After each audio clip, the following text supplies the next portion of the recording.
So, it's happening. Oh my God! Okay, it's happening! Everybody stay calm! What's the Everybody procedure, stay calm! everyone? Oasis have officially kicked off their tour.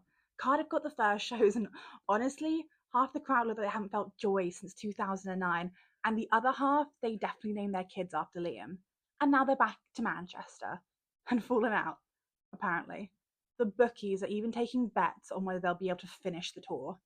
But I'm not here to be pessimistic. I tried to get tickets, I really did, and I failed. Stuck in a Ticketmaster queue for, I don't know, 6 hours. Maybe this video is just a pouring out of that disappointment and a glorified pout about it. Or maybe it's an away sigh. I know, I have a sickness, I need to stop coming up with new words, but, but you know what I mean. It's that little achy longing for music that actually makes you feel something. But no, definitely maybe it's something more. Because the fact that Oasis can still come back and sell out stadiums in 2025, the fact that they're this culturally relevant still, that says something about what a British rock band can be. And it's not just about the music, it's about what the music stood for, what it felt like, and what we've lost since they left. And I've said it before, and I will die on this hill, but England needs a real national anthem. Something emotional, something to make us feel something, maybe something northern. And if it's not Robbie Williams' Angels, then I'm sorry, but it has to be Wonderwall. And no, it's not their best song. But let's not lie to ourselves. That chorus hits like nothing else. And maybe that's why Oasis still matters. Because feeling something in music, that's rare now. We're in the thick of concert and festival season. We all saw the Glastonbury coverage.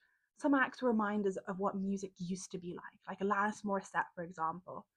But as well as great performances like that, there were the flags, the statements, the carefully choreographed authenticity. I'm not going to get into the politics of it. I'm tired, you're tired. But let's be honest.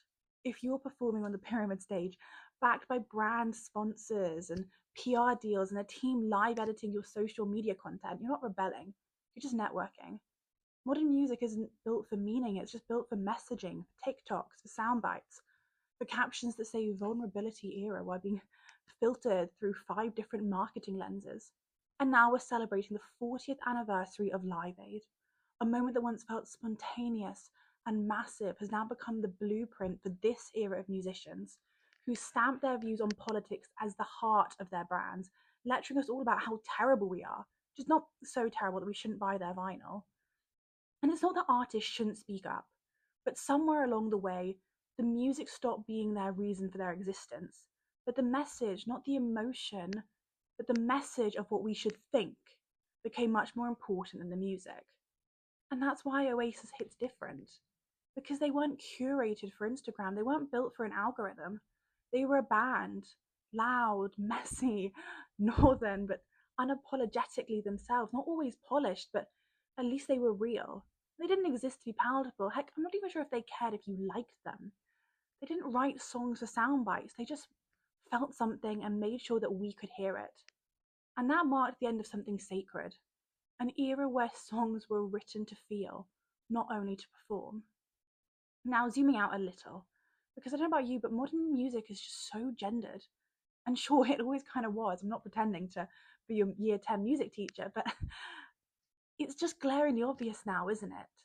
Girls were raised on soundtracks that told us, feel more, cry harder, want everything, know your worth. Taylor, Adele, Spice Girls, Beyonce. Even the Heartbreak had a string sections and good filter. What did the boys get? They got Eminem yelling, Linkin Park screaming, 50 Cent in the club. Even the boy bands weren't for boys. They were built for us. Slicked up and polished for the female gaze. They performed love, they didn't reflect it. Where were the Spice Boys? Where was the soft male Adele saying, it's okay mate, cry it out? They never showed up. Just guitars, bravado, sex, drugs, and a bit of sadness buried behind mirrored sunglasses. And of course the girls loved Oasis, of course we did. But we had options. The raw rock sound was something that everyone could share. But we did have bands and ballads singing to us. Oasis weren't only doing that. They were just singing honestly with emotionally charged lyrics. And we listened anyway. And here's an issue that I have, because I feel like iconic bands came before them, but no one's really taken their place. The bands that have come after, yeah, they're cool and clever. They're sometimes even brilliant, but they're stylized, they're aesthetic, they're just curated for the social media age.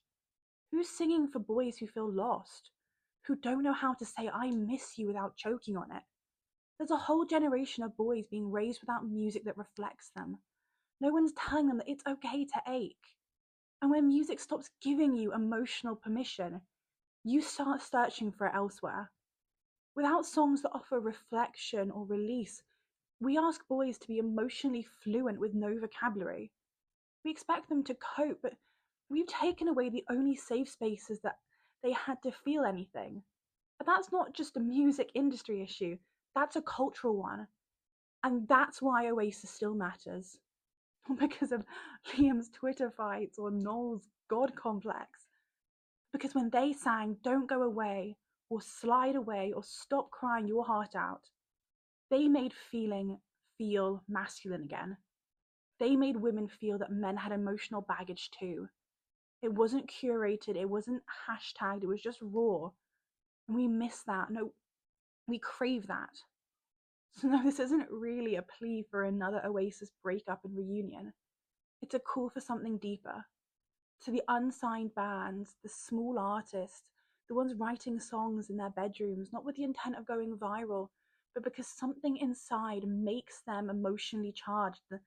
The feelings, the girls, the world, but something hurts a little. Please bring that back. Please bring back the mess, the grit, the honesty, because music shouldn't just be a message, it should be a mirror. And right now, Oasis might be the last band that lets boys see themselves in the reflection. And look, I get it.